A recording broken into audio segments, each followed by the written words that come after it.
The Finance Department has calculated the cost of the federally imposed carbon tax on the average Canadian family. I obtained the documents. It's just that all the numbers are blacked out. Now, many are calling it a cover-up, a carbon tax cover-up, Mr. Speaker.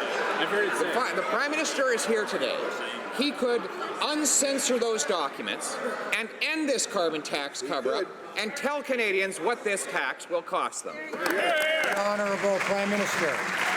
Mr. Speaker, over the past couple of years, we've done two things that are completely foreign to the Conservative Party. One of them is actually take real action on reducing our carbon emissions.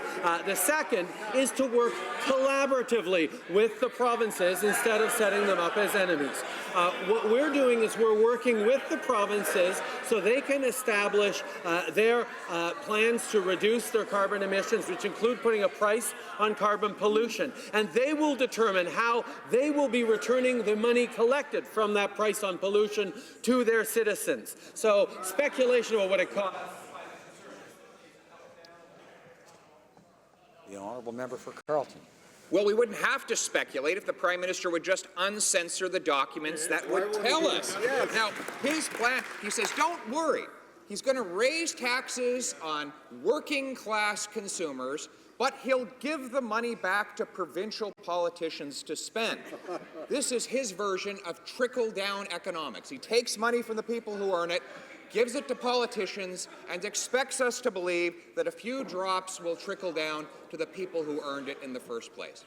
Why doesn't he uncover the cost, tell the truth, and indicate how much this tax will cost the average family? Right Honourable Prime Minister. Mr. Speaker, what the Conservatives simply don't understand is that growing the economy for the future requires us to also be protecting future generations. That means being smart about reducing the amount of carbon emissions, reducing the pollution we're putting in, by putting a price on pollution, by encouraging better choices by industry, by citizens. We know that we are creating a sustainable future for everyone. That's why for 10 years they made no choices, no leadership on the environment, and couldn't build a strong economy. I've heard quite a bit from the honourable member for Selkirk, Interlake East, and the honourable member for Cypress Hills Grasslands today, but they haven't had the floor, so we shouldn't hear from them in that case, as they understand, I'm sure. The honourable member for Carleton has the floor.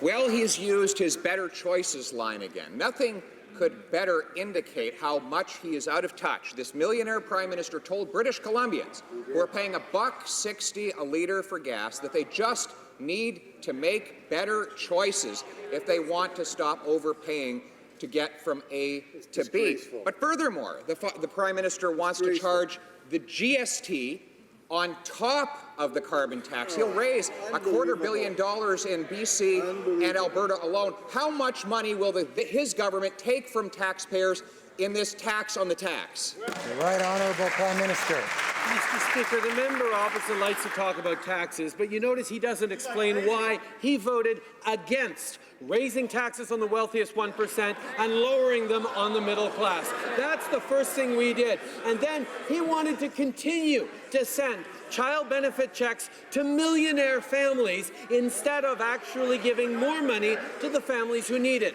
Our Canada Child Benefit gives more money to 9 out of 10 Canadian families and is lifting hundreds of thousands of kids across this country out of poverty. Those are the choices that we've made, and we're going to continue to make them despite there being... The honourable member for Carleton. Well, Mr. Speaker, this Prime Minister promised before the last election that he, because he's a millionaire, would stop taking child care benefits. And now he is taking taxpayer-funded nanny services for his kids while making everybody else pay for their child care out of their own pockets.